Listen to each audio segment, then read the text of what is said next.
السلام علیکم.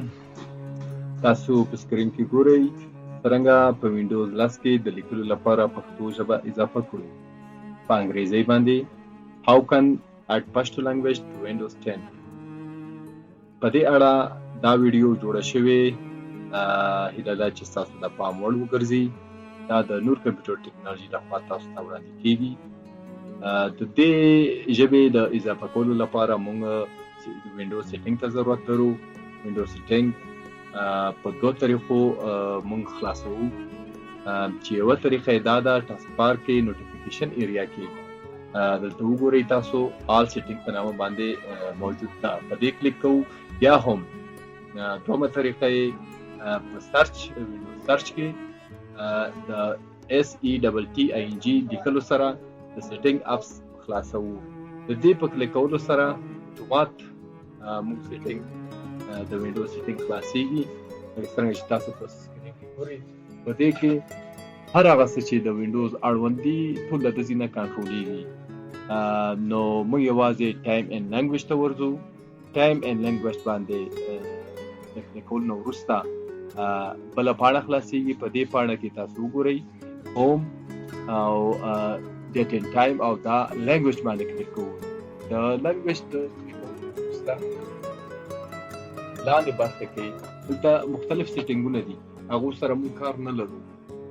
موږ په لاندې برخه کې پریفیرډ لینګویج کې د وګورئ چې فی الحال دوه ژبې زموږ په هغه کې اضافه دي، یو پښتو ده او بل انګلیش ده.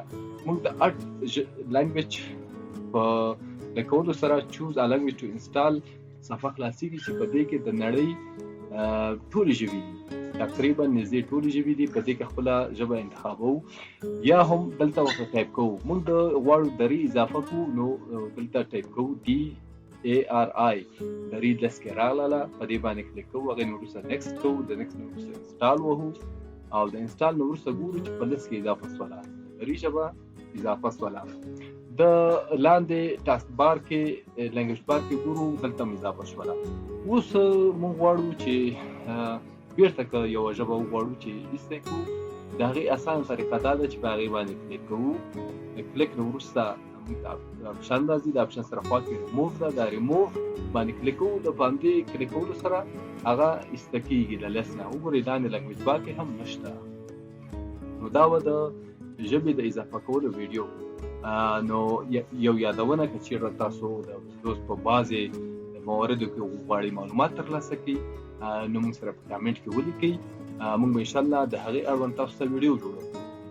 هیله ده چې دا ویډیو راسره شریکه کړئ، لایک ورکړئ او چینل راسره سبسکرايب کړئ. تل دې وي افغانستان، ژوندی دې وي افغانستان او په الله مو سپارم. د خدای په امان.